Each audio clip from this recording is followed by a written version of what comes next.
If you are a buyer or a seller in New York City right now, you must know about this.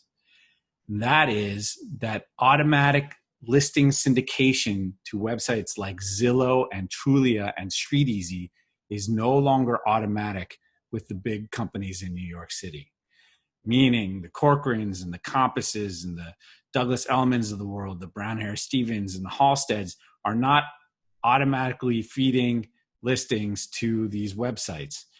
And it gets complicated. There's a difference between rentals and sales, but in some cases it's the choice of the companies, and in some cases it's the choice of Zillow. But what this means for you, if you are interested in buying a place, or, well, I'll talk about renting at the end, but if you're interested in buying or selling a place, let me show you what that means in New York City right now.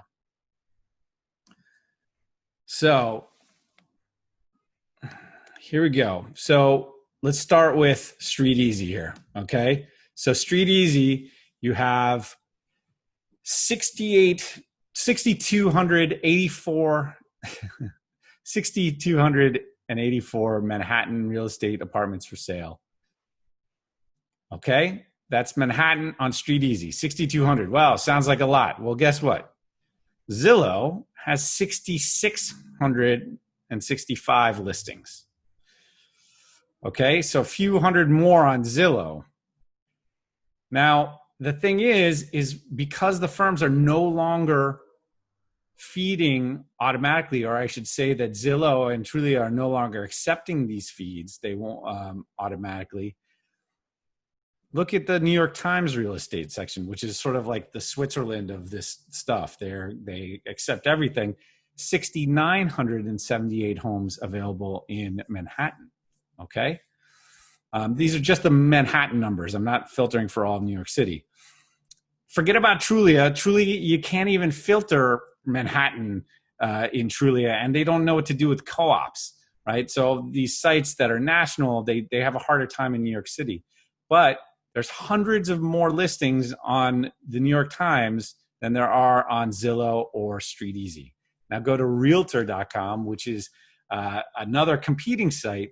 Realtor.com has 7,752 homes on the market right now in Manhattan, okay?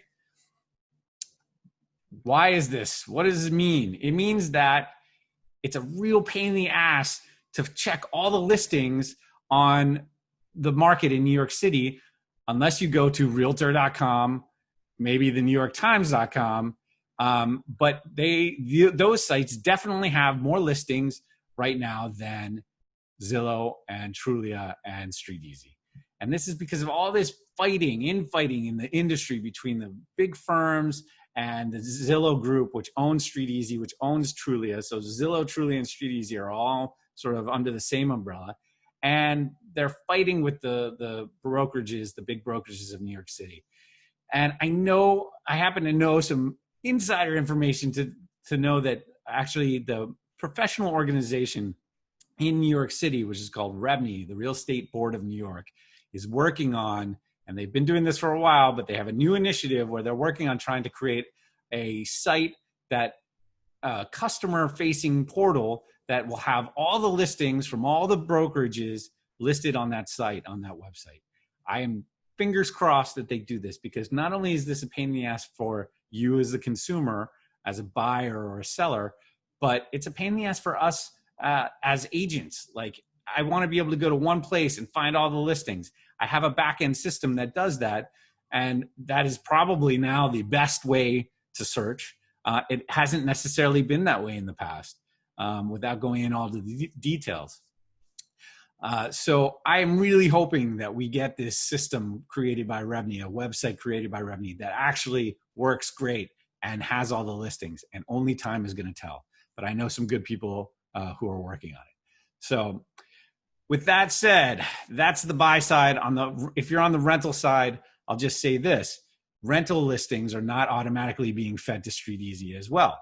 So that means that you can't just go to StreetEasy to find all the rental listings. You have to go to the individual companies' websites as well. StreetEasy still on the rental side probably has the majority of more rental listings than any other site.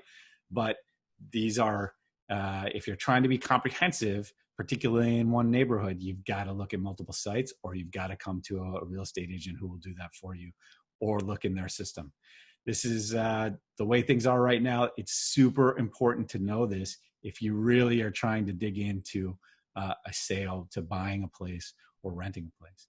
Okay, so I want to share that. You should share that with anybody that you know that is looking. This is important stuff. I'm happy to answer questions on it. I can get into the details of it. It's all political, and the sites matter, and which firm it is matters in terms of the listings and all this stuff. But the gist of it is, the evidence is today. Just today, those are the 4 sites that I looked at, and it showed which place has what number of listings. And you can see that Realtor.com, which is still being fed all of the listings from all the big firms, has the largest number of listings on it. Realtor.com has not been my favorite website to use in the past, but it may become my favorite website to use outside of our own listing system, the back-end listing system that we have at Corcoran. So, all right, that's it. Important stuff. Share it, please. Get it out there. People need to know this so that they are not being taken advantage of, and so that they're seeing all the listings. It's never been easier or in New York City, but it's not, and now is one of those times. All right, bye.